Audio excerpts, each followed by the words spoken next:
ready to get started. Good morning, everyone. Welcome. Bonjour tout le monde. Bien, mon nom est Patricia Charbonnier, coordinatrice des projets pour la Fédération des propriétaires de l'eau boisée du Nouveau-Brunswick. Le webinaire est enregistré et sera disponible par la suite. Vous allez remarquer que toutes vos lignes ont été mises en sourdine. N'hésitez pas à dactylographier des questions, de les converser en bas dans le chat ou le converser en bas de votre écran. On va prendre des questions à la fin du webinaire. Si vous n'avez pas encore reçu, il y a un bouton pour l'interprétation là-bas, au bas de votre écran, à droite. Vous pouvez choisir français ou anglais. Assurez-vous de choisir ça maintenant. Faites-le maintenant. Alors, c'est sur des événements climatiques extrêmes ici au Canada. Comment ça nous affecte? Alors, c'est pour les propriétaires de boiseries privées en matière de changement. Alors, ça fait partie d'un projet bâtir les capacités des propriétaires de l'eau boisée pour s'adapter au changement climatique.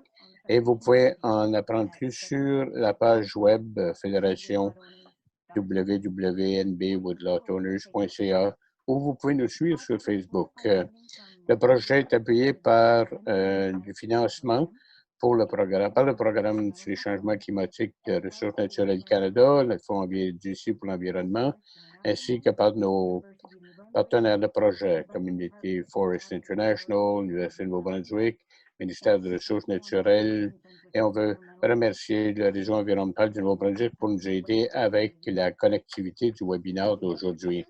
La présentatrice aujourd'hui, Dr. Megan Keshmer-Young, est scientifique de recherche à la division sur les changements climatiques, sur le climat, environnement et changement climatique Canada, CCC. Elle a un doctorat en sciences atmosphériques et océaniques de l'Université de Wisconsin-Madison. Elle a tenu un poste doctoral à l'Université de Victoria avant de venir à CCC à Toronto. Elle étudie donc les événements climatiques extrêmes et une bonne partie de son travail est centré là-dessus. Et on va donner la parole à la docteure Megan. Bonjour tout le monde. Merci à Patricia pour avoir organisé ceci. Comme je suis scientifique avec Environnement Canada, j'étudie des événements extrêmes et maintenant je vais faire une présentation sur les événements extrêmes et parler un peu des changements climatiques au Canada et certains concentrés au niveau régional et on va parler de quoi on peut s'attendre pour l'avenir. Alors, je vais parler d'événements, notre connaissance des changements climatiques au Canada et c'est basé sur 2 rapports publiés récemment. Alors, le climat changeant au Canada. Le rapport qui fait partie d'un projet plus gros chez nous, mené par Environnement Canada. Et ce qu'on a observé en changement climatique au Canada, à quoi on peut s'attendre pour l'avenir. Je vais également parler un peu d'un nouveau rapport qui a été publié cette semaine. Alors, c'est la résilience des infrastructures. Alors, c'était préparé par le Conseil national de recherche. Alors, ça élargit l'évaluation pour inclure des variations dans les codes du bâtiment au Canada. La raison pour laquelle je vais parler du rapport, je sais que je ne parle pas des ingénieurs de structure, mais ça aborde certaines variables, les vents extrêmes, les grosses tempêtes, comment ça peut vous impacter, mais aussi pour aborder l'information qui est importante pour les praticiens, pour comment utiliser des données sur le climat, les projections et bien les utiliser. Alors, je vais parler un peu de cela et vous pourrez vérifier le rapport par la suite si vous voulez plus d'informations. Donc, une chose à noter, mes collègues préparaient le projet. Ils ont remarqué que beaucoup de praticiens étaient tentés à sortir juste une valeur, peut-être un endroit spécifique, mais c'est peut-être pas la meilleure façon d'utiliser le rapport ou de citer le rapport. Ça vous donnera peut-être pas l'information que vous cherchez. Alors, il faut avoir des projections pertinentes régionalement. Ça nous prend des cellules plus larges. Les données sont plus robustes, si vous voulez. Et je vais parler un peu plus de cela tantôt. Alors, pour commencer, une couple les connaissances actuelles sont basées sur ces deux nouveaux rapports-là. Maintenant, c'est presque 2 fois les effets on les voit à travers le Canada et ça va devenir pire à l'avenir. Le changement climatique est déjà évident à travers le Canada. Il va y avoir d'autres changements qui sont inévitables. Alors, les preuves d'un réchauffement du système climatique à l'échelle mondiale, ça change de travers le monde. On voit des preuves, alors, augmentation de la température de l'air de l'océan, retrait des glaciers, diminution de la couverture glaciaire dans l'Arctique, baisse de l'enneigement printanier dans l'hémisphère nord, élévation du niveau de la mer et changements touchant les extrêmes de température et les précipitations. Alors, ça, c'est à l'échelle mondiale, mais aussi au Canada. Alors, le Canada s'est réchauffé plus vite que la moyenne mondiale. La température moyenne au Canada a augmenté de 1,7 Celsius entre 1948 et 2016. On voit ça dans la courbe bleue, là. Alors, c'est à peu près 2 fois plus grand en ampleur que le réchauffement mondial. Et il y a 2 raisons pour cela. Une partie, c'est que les zones terrestres se réchauffent plus vite que les zones océaniques. Alors, ce n'est pas uniforme partout. Les latitudes plus élevées. Alors, ça comprend le Canada et c'est le feedback, la réaction parce qu'il y a beaucoup de neige. Et ce n'est pas uniforme à travers le Canada. Vous pouvez voir sur la carte à gauche, le nord canadien s'est réchauffé de 2,3 degrés Celsius, soit 3 fois le réchauffement de la planète. Et ça peut être attribué en bonne partie aux humains, à l'activité humaine. Donc, les changements observés dans les températures régionales et saisonnières. Alors, voici un graphique qui mettait l'accent plus sur la région atlantique, alors tout ce qui est à l'est du Québec. Alors, on voit que l'augmentation de la température moyenne annuelle est moins élevée dans la région atlantique que dans le reste du Canada. Alors, c'est un peu unique de ce côté-là, parce qu'à cause de cette température moyenne-là qui est un peu moins élevée, cette situation-là pourrait être due à la variabilité décennale à long terme qui annule une partie du réchauffement causé par les gaz à effet de serre et pourrait ne pas se maintenir à l'avenir. Mais parce que c'est des variations naturelles, alors c'est ça, ça ne pourrait pas se tenir comme ça, maintenir comme ça à l'avenir. Dans la région de l'Atlantique, le réchauffement est plus important en été, tandis que le réchauffement est plus important en hiver dans le reste du Canada. Encore là, probablement, il y a des variabilités naturelles et alors peut-être que ça va changer avec les projections futures. Le taux et l'ampleur des changements climatiques dans le cas d'un scénario d'émissions élevées par rapport à un scénario de faible émission prévoit deux avenirs très différents pour le Canada.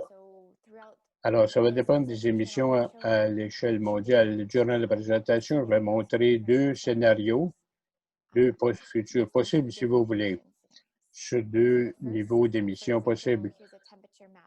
Alors, à la fin du siècle et l'augmentation à travers le Canada. Alors, ici à gauche, donc, ça c'est faible émission mondiale, un réchauffement limité. Et alors, ça pourrait descendre vers zéro pour stabiliser les changements de température. Donc, des émissions plus faibles. Mais par contre, à droite, on voit des émissions mondiales élevées et un réchauffement important. Ça, c'est si on continue à l'échelle mondiale d'émettre autant qu'on le fait. Alors, le résultat pour le Canada, c'est substantiel d'ici la fin du siècle. Et le réchauffement continuerait plus loin que ça aussi. Une autre façon de voir ces deux scénarios-là, c'est de regarder à droite et dans le noir, on voit la période historique et ensuite, ça se sépare en deux possibilités d'avenir, deux scénarios que j'ai mentionnés. Là où les émissions sont élevées et là où elles sont plus basses. Alors, la température au Canada va augmenter, mais dans celui des émissions plus faibles, il va se stabiliser au milieu du siècle, alors que l'autre continue à augmenter. Une autre chose à remarquer, c'est que la ligne centrale montre des projections de différents modèles de simulation du climat. Alors, ça vous donne une idée des variabilités naturelles et la moyenne, ce sont les lignes plus noires. Donc, il faut ajouter de la variabilité naturelle là-dedans. Et j'ai une carte ici. Alors, à la fin du siècle, il va aller changer. Les augmentations vont être pires dans le nord. Et maintenant, si on regarde au changement projeté dans les températures régionales, voici un tableau. Alors, la région atlantique est soulignée là.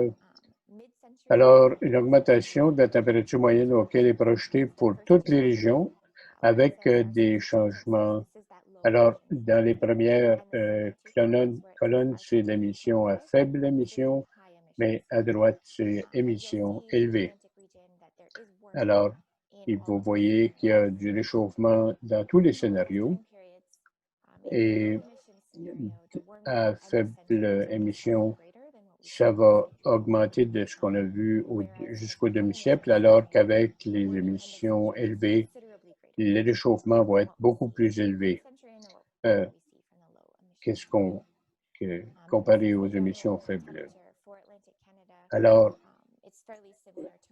c'est similaire à ce qu'on voit à travers le Canada, similaire aux projections comme pour la Colombie-Britannique.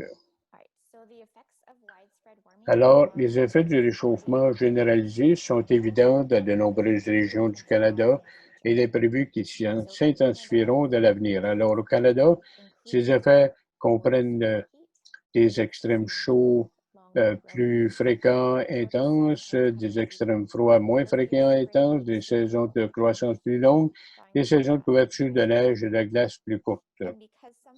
Et parce qu'un réchauffement additionnel, ces tendances-là vont continuer. Et maintenant, je vais aller en plus grand détail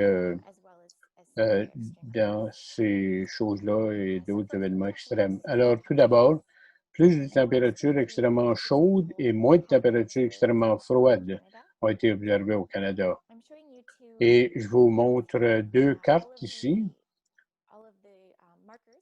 tous les marqueurs sur la carte, et ça, c'est des sites d'observation. Et on voit le maximum quotidien annuel. Ça, c'est les températures journée les plus chaudes de l'année. Alors, on voit ici, là où il y a un triangle rouge, c'est une augmentation de la température. Plus que les triangles sont gros, ce sont des plus gros changements. Donc, les moyennes à travers le Canada, alors, ça a augmenté de 0,6 degrés Celsius entre 1948 et 2016. En même temps, du côté plus froid, ça a augmenté de 3 degrés Celsius durant la même période. Alors, cette relation-là,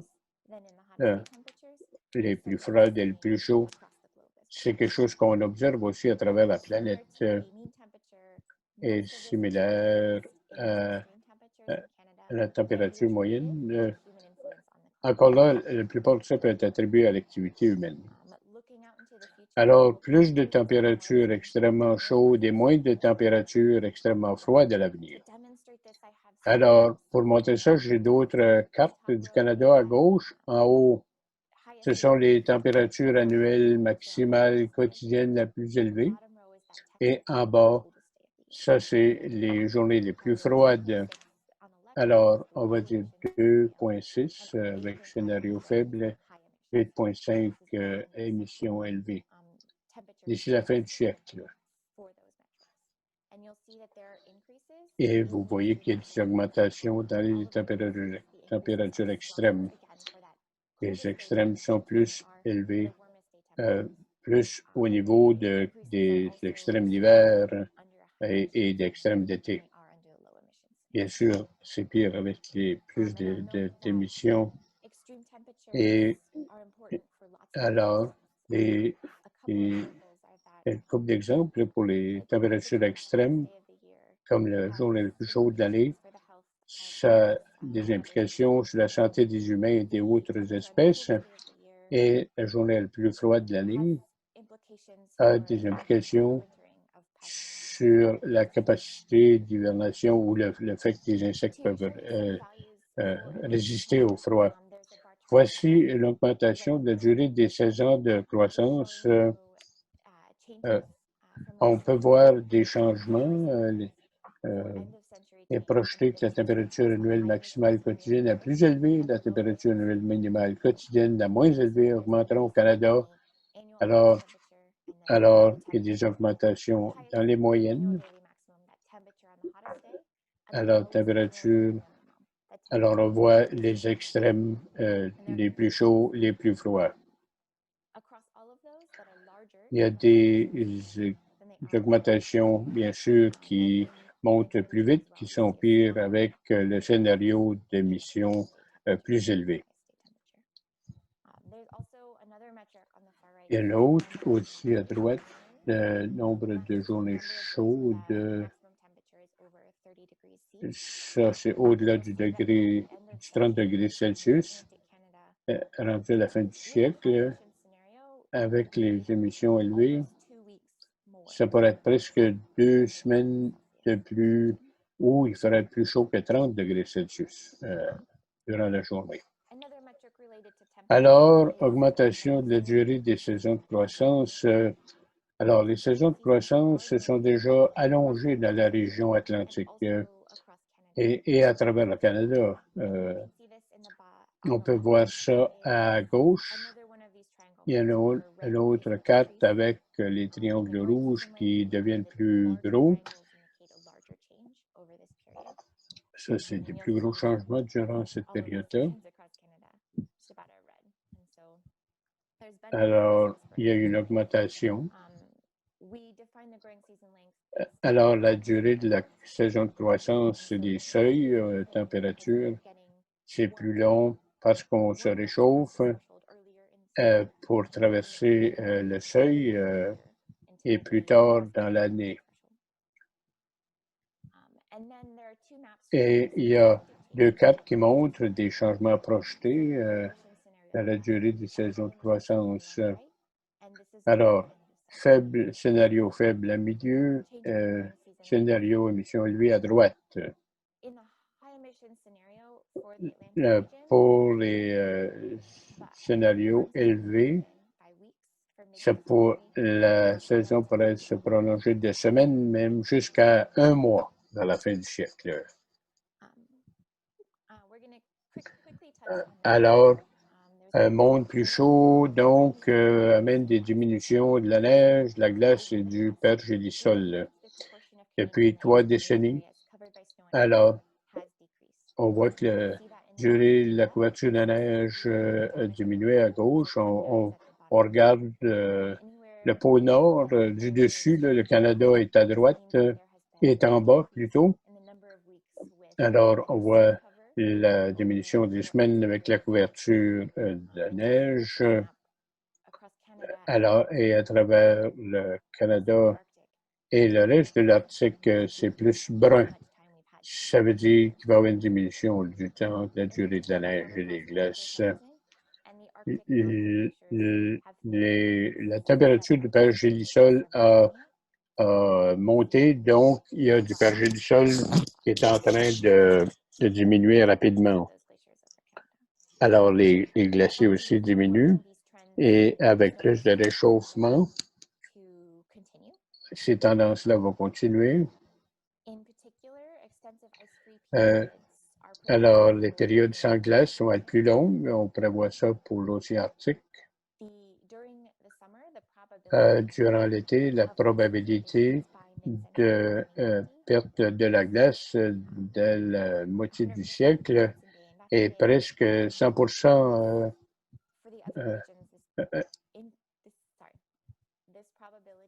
Cette probabilité de conditions sans glace augmente avec l'augmentation de la température, alors qu'une partie de l'Arctique serait sans glace. On voit la zone blanche là, dans l'archipel canadien d'Arctique. Alors même si le reste d'Arctique n'a pas de glace, ce qui reste de glace va être important comme habitat pour les espèces. Et aussi, ça peut représenter des problèmes pour les bateaux. Alors, on voit de longues périodes sans glace sont prévues pour l'océan Arctique canadien. Alors, c'est plus acide et c'est conséquent avec ce qu'on a observé à travers le monde aussi. Vous pouvez voir en bas la température dans la baie de Fundy. Elle a monté d'environ 1,5 degrés depuis le dernier siècle. Et le réchauffement des océans et la perte d'oxygène vont s'identifier davantage avec plus d'émissions de tous les gaz à effet de serre. L'acidification des océans va augmenter en réaction à des émissions supplémentaires de dioxyde de carbone. Alors, ça va menacer la santé des écosystèmes marins. De plus, il y a la question de montée du niveau de la mer. Le niveau de la mer augmente. Les inondations côtières vont être une préoccupation, surtout alors le changement du niveau de la mer. Il y a une combinaison d'augmentation à l'échelle mondiale, mais aussi des changements de la Terre. Il y a des places que le terrain s'élève, il y a d'autres places que le terrain s'affaisse, et ça va avoir un effet là-dessus. Ici, je vous montre une carte ici. On voit un changement du niveau de la mer. Alors, c'est d'ici la fin du siècle, avec un scénario d'émissions élevées. Là, c'est bleu et pourpre. Ça, c'est une diminution locale. Là où la Terre, en fait, monte, elle monte lentement. Et alors, c'est avec le retrait des glaciers, donc il y a moins de pression, la Terre monte un peu. Et peut-être que ça va rester au-dessus de l'augmentation du niveau de la mer. Mais pour le reste du Canada, et surtout de la côte ouest et le long de la côte est, on voit la terre s'affaisse graduellement et donc ça va exacerber la montée du niveau de la mer. Alors, on prévoit que ça va augmenter d'ici la fin du siècle dans la région, peut-être un mètre de plus du niveau de la mer. Alors, dans les zones côtières, ça va être un problème. Dans l'Arctique, il y a d'autres risques avec la perte de la glace et ça agissait comme un tampon, une zone tampon, mais si ce n'est plus là aussi, ça va avoir des effets. Pour vous donner un exemple, alors, avec l'augmentation, ici, on parle des niveaux d'eau extrêmes. Alors, pour Halifax, sur l'axe vertical, ça, c'est au-delà de la moyenne. Et la période de retour, ça veut dire combien en moyenne il faut attendre qu'un événement se reproduise comme ça. Si on parle d'événements tous les 50 ans, mettons, mais à ce moment-là, mais ça, c'est quand c'est un climat qui ne change pas. Si le climat change, alors ça va augmenter en fréquence. Par exemple, avec 40 cm de montée de l'eau, on voit ici l'implication. Alors, et ce qui est maintenant quelque chose qui se produit en moyenne à tous les 50 ans, avec ce changement-là, ça se produirait presque tous les 2 ans. Alors, ces niveaux d'eau extrêmes vont devenir pires, vont avoir lieu plus souvent. Et il y a des choses qui accompagnent cela. Et, alors, on va voir plus de réchauffement. Alors, on va parler un peu de l'augmentation des précipitations en moyenne, là. Alors, les précipitations annuelles ont augmenté dans plusieurs régions du Canada depuis 1948. On peut voir ça dans la carte à droite. Tout ce qui est plus vert foncé, plus de précipitations. Et c'est plus fort au fur et à mesure qu'on monte vers le nord. On dirait que ça a augmenté, ils ont augmenté d'environ 20% depuis 1948 et 2012. Les changements observés de la précipitation sont moins fiables. Il y a moins de confiance dans les changements de précipitation comparés aux températures. Alors, il y a plus de variabilité et certaines de nos observations sont un peu floues dans certaines régions. Mais les changements qu'on a vus dans les précipitations sont conséquents avec ce qu'on a vu avec la logique de climat changeant. Et à mesure qu'on continue à changer, ça va amener plus de précipitations moyennes. Voici un peu comme ce que j'ai monté pour la température, mais ça ici pour les précipitations annuelles, c'est les moyennes. Ça, c'est juste pour l'hiver. Et alors, historique, c'est le noir et gris. Ensuite, plus élevé en rouge, moins élevé en bleu. Alors, les précipitations en hiver est similaire, comme pour le total au Canada augmente dans les deux scénarios, mais c'est plus égal. Ça va définitivement continuer à augmenter avec les émissions élevées. Il y a aussi des différences saisonnières importantes dans les projections de précipitations. Alors, on voit à gauche l'hiver, décembre à février, à droite de juin à août. On voit l'augmentation des précipitations, surtout dans le nord. En été, il va une partie du sud du Canada qui va avoir une diminution des précipitations et ça peut exacerber encore plus la question de la disponibilité de l'eau potable. Alors, la disponibilité saisonnière de l'eau douce est en train de changer vers un risque accru de pénurie d'eau en été en général. Les hivers plus chauds, le fond des neiges plus précoces vont se combiner pour produire des écoulements fluviaux hivernaux plus importants. De plus petits manteaux neigeux, la perte de la glace des glaciers au cours de ce siècle se combineront pour produire des écoulements fluviaux estivaux moins importants. De plus, les étés plus chauds vont augmenter l'évaporation de l'eau de surface, contribueront à la réduction de la disponibilité de l'eau en été à l'avenir, malgré l'augmentation des précipitations à certains endroits. Donc, si on parle des événements extrêmes, donc un climat plus chaud va intensifier certaines conditions de météo à l'avenir. On a vu des extrêmes plus tôt, alors les températures extrêmement chaudes deviendront plus fréquentes, plus intenses. Cela va augmenter la sévérité des vagues de chaleur et contribuera à augmenter les risques de sécheresse et de feux de forêt.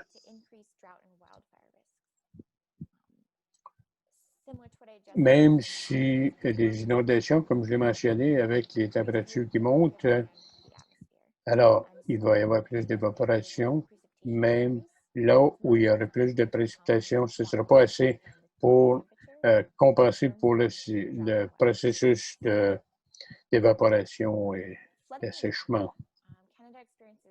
Alors, on a différents types d'inondations. On a déjà parlé des inondations. Et il y a aussi il y a l'été. Les inondations, ça implique différents facteurs. C'est incertain comment des températures plus élevées, moins de neige, comment est-ce qu'ils vont affecter l'inondation par la fonte des neiges. On est assez confiant qu'il va y avoir une augmentation des chutes d'eau extrêmes, donc des inondations surprises, des inondations urbaines vont augmenter avec un climat qui se réchauffe. Alors, comme exemple d'augmentation future de la fréquence et de l'intensité des phénomènes météorologiques extrêmes, alors une façon de parler des événements extrêmes, alors c'est une période de retour sur 20 ans. Mais ça, ce serait un événement qui se produirait aux 20 ans. Mais la fréquence va également changer. À gauche, ça c'est pour les températures élevées. Les maximums, on peut voir comme pour à travers le Canada, un événement de 20 ans par le premier point vert. Si on va au milieu du siècle, avec les émissions élevées, cet événement-là de 20 ans deviendrait, arriverait maintenant aux 2 ans, une augmentation de 10 fois.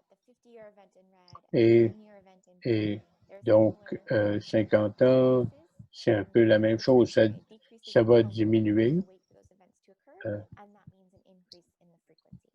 Alors, augmentation de la fréquence.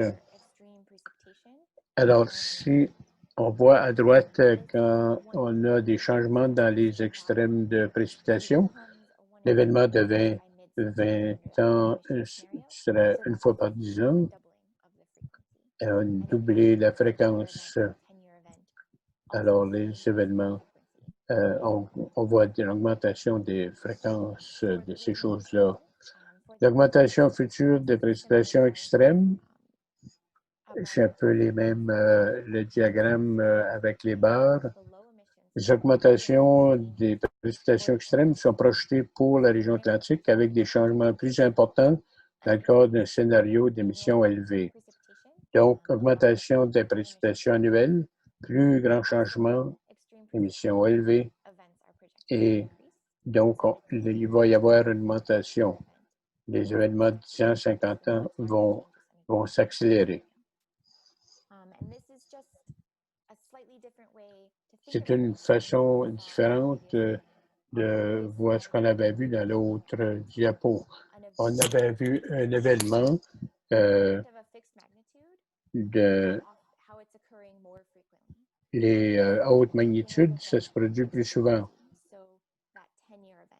Alors, l'événement de 10 ans à l'avenir, quelque chose qui se passe tous les 10 ans, va avoir plus de précipitations, en fait 30% de plus de précipitations. Alors, je veux revenir au rapport sur les cas du bâtiment que j'ai mentionné plus tôt. On va parler un peu de certains des résultats. Une des choses à propos du rapport, c'est le montant de la discussion et des directives sur comment utiliser et comprendre les projections climatiques pour, comme par exemple, dans le cas du bâtiment, mais les conseils, ça pourrait s'appliquer à toutes sortes d'autres activités. Alors, on a groupé différentes variables extrêmes. On a alors mis des variables de différents niveaux. Alors, celle de niveau 1, alors degré de confiance élevé ou très élevé. Alors, ça serait les températures moyennes, quotidiennes, maximales et minimales, les extrêmes. On a une très bonne confiance là-dessus. Aux variables de niveau 2, on a une confiance moyenne, précipitation totale annuelle, quantité maximale annuelle de pluie. Pour le niveau 3, le degré de confiance faible ou très faible. Alors ça apporte les pressions horaires maximales annuelles du vent, accumulation maximale annuelle de glace sur les surfaces exposées, charge de neige, humidité relative. Pourquoi qu'on a moins de confiance dans certaines variables? C'est que il y a plus d'incertitudes à savoir comment un changement, une atmosphère qui réchauffe pourrait affecter ça. Il y a moins d'études disponibles pour ces aspects-là. Et ces variables-là, ces extrêmes-là, ont tendance à se produire à petite échelle.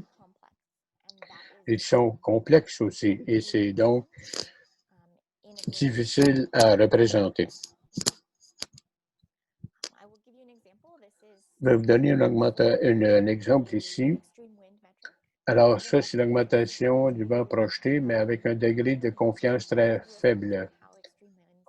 Alors, on peut voir les variabilités, là, les incertitudes.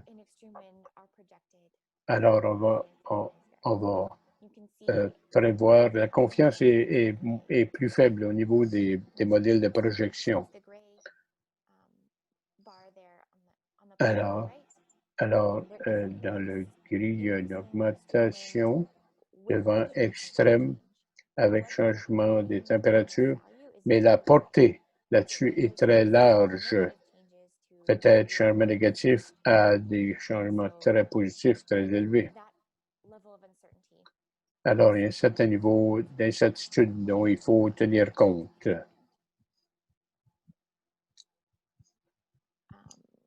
Alors, diminution projetée de la gravité des tempêtes de verglas, mais un degré de confiance très faible.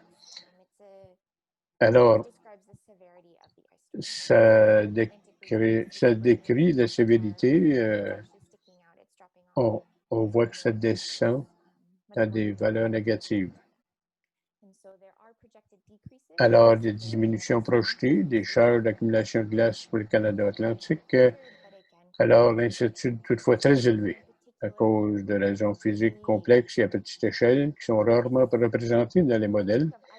Des valeurs basées sur un seul ensemble de modèles et du nombre limité d'études. Ça nous prend d'autres analyses. Ça ajoute plus d'incertitudes dans nos avec les petits changements des températures. Alors, si on va à des niveaux de réchauffement plus élevés, on peut voir pour la région, pour l'Atlantique, encore là, notre confiance dans les résultats, le modèle est moins élevé. Là. Alors, quels sont les messages à retenir sur les extrêmes?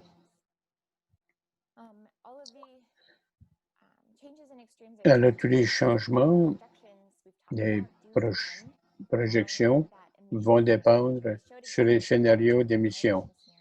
Alors, émission élevée, émission faible. Alors, ça va dépendre de ce qui se passe à l'échelle mondiale, si on peut contrôler les émissions ou non. Et à travers le Canada, nous avons déjà observé des augmentations des températures les plus chaudes et des amincissements plus importants des températures les plus froides. Donc, plus d'extrêmes de chaleur, moins d'extrêmes de froid. D'importants changements futurs sont prévus en ce qui concerne les températures extrêmes. Plus de chaleur, moins de températures froides. Les températures plus chaudes s'accompagnent d'une augmentation de l'humidité atmosphérique, ce qui augmente les précipitations extrêmes. J'ai parlé d'une augmentation de 30% de plus dans les précipitations. Ils sont assez confiants qu'il va y avoir une augmentation des précipitations extrêmes avec un climat plus chaud. Et ensuite, en dernier, c'est que les modèles climatiques ne permettront pas d'obtenir des projections fiables pour des mailles et des emplacements particuliers. Les changements que j'ai mentionnés, c'était au niveau régional, mais ce n'est pas à l'échelle du Canada. Alors, pour en retenir juste une valeur est plus difficile, un seul endroit ne pourrait pas nous raconter toute l'histoire. Il y a beaucoup plus de variabilité quand c'est au plus petite échelle. Parfois, le signal des changements est petit comparé à l'échelle plus élevée, plus large. Ça peut être difficile à quantifier, à observer. Ça ne veut pas dire qu'on n'a pas d'informations, mais qu'est-ce qu'on peut faire? C'est rassembler, agréger cette information-là, étudier les variabilités, les tendances de changement. Et il y a des choses qui vont émerger de ces études-là. Donc, on peut étudier des projections à plus grande échelle, combinées avec notre compréhension du système climatique. On peut produire de l'information pertinente au niveau local. Alors, si c'est quelque chose que vous espérez faire, je vous recommande fortement de vérifier ce rapport-là. J'ai mis le lien ici en bas. Alors, il faut savoir comment interpréter les projections. Et Environnement Canada s'engage à s'adapter au changement climatique. Alors, l'information sur le climat et ces processus-là que j'ai mentionnés. Pour finir, je vais vous rappeler de ces deux images-là pour l'avenir du Canada. Vous voyez les changements climatiques au Canada. Les températures vont dépendre de ce qu'on fait en matière d'émissions mondiales. Alors, ces changements dont on a parlé vont dépendre de ce qu'on fait en fait d'émissions, que ce soit un scénario faible. Alors, je vais laisser cette diapo-là et ça me fait plaisir de répondre à vos questions maintenant. Alors, très bien, Megan, merci beaucoup. J'ai mis le lien dans le chat, dans le conversé, si vous voulez utiliser ce lien-là. Et on a quelques questions. La première de Adam. Les températures en hiver, précipitations sur la couverture de glace dans les baies des estuaires. Et qu'est-ce que ça veut dire le long de la côte? Savez-vous s'il y a des modèles, des estimations, comment ça pourrait affecter l'érosion côtière? Oui, c'est une préoccupation pour les zones côtières, oui.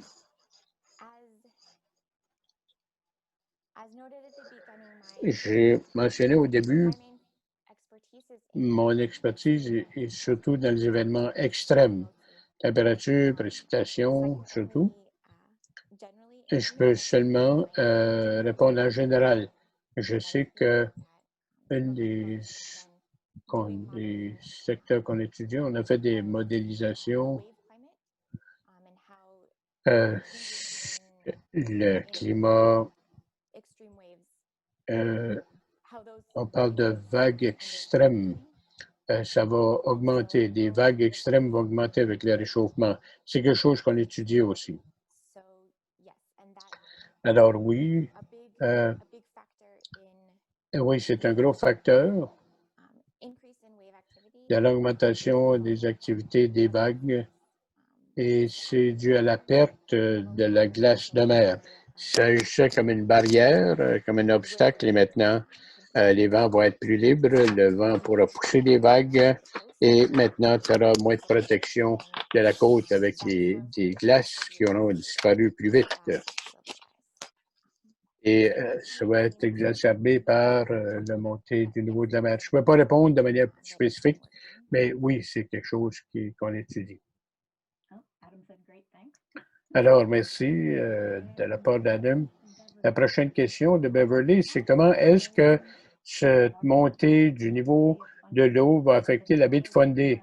Parce qu'elle a déjà une grosse différence des marées déjà là.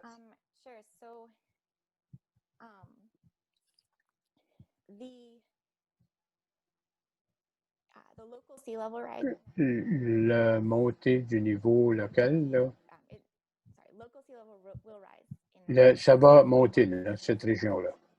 Et ça veut dire le niveau moyen va monter et le niveau plus élevé, là où est la marée la plus haute, ça également, ça va augmenter. Donc, le niveau extrême de cet événement-là, avec des événements comme vous avez vu, qui étaient extrêmes, vont se produire plus souvent à l'avenir, plus fréquemment, plus sévères. Alors, je n'ai pas de valeurs spécifiques pour cet endroit-là, mais le niveau de la mer va monter localement et donc inondation possible. Est-ce qu'il y avait d'autres questions à Megan? On a encore du temps.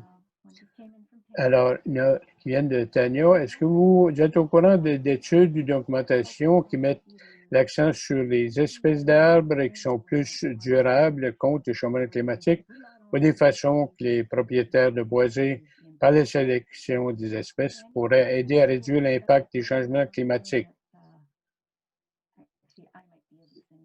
C'est peut-être quelque chose que moi je pourrais aborder.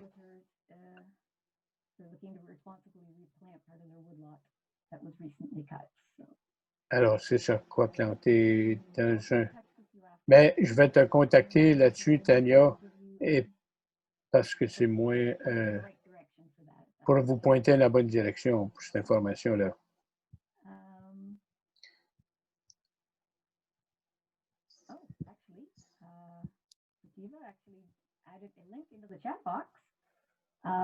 Alors, il y a quelqu'un, Prativa, qui a ajouté un lien Internet. Donc, il y a un lien dans la boîte du Conversé où vous pouvez cliquer et aller chercher l'information. Alors, merci pour cela. Peut-être une autre seconde pour voir s'il y a d'autres personnes qui ont cette question. Si vous pensez à des choses que vous aimeriez demander à Megan après la présentation, vous pouvez nous les envoyer ou des questions à propos de notre projet, bâtir la capacité pour les propriétaires de boisés privés de faire face au changement climatique. Vous pouvez m'envoyer un courriel.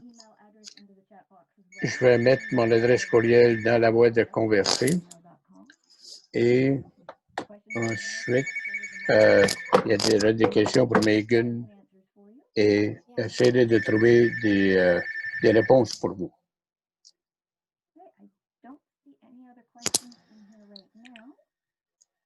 Alors, je ne vois pas d'autres questions ici. Alors, je vais remercier beaucoup Megan pour sa présentation. C'était très bien. Et je vais remercier tout le monde pour avoir participé au webinaire et on espère que vous allez nous joindre de nouveau pour d'autres webinaires. Alors, on vous souhaite bonne journée. Au revoir à tous. Merci.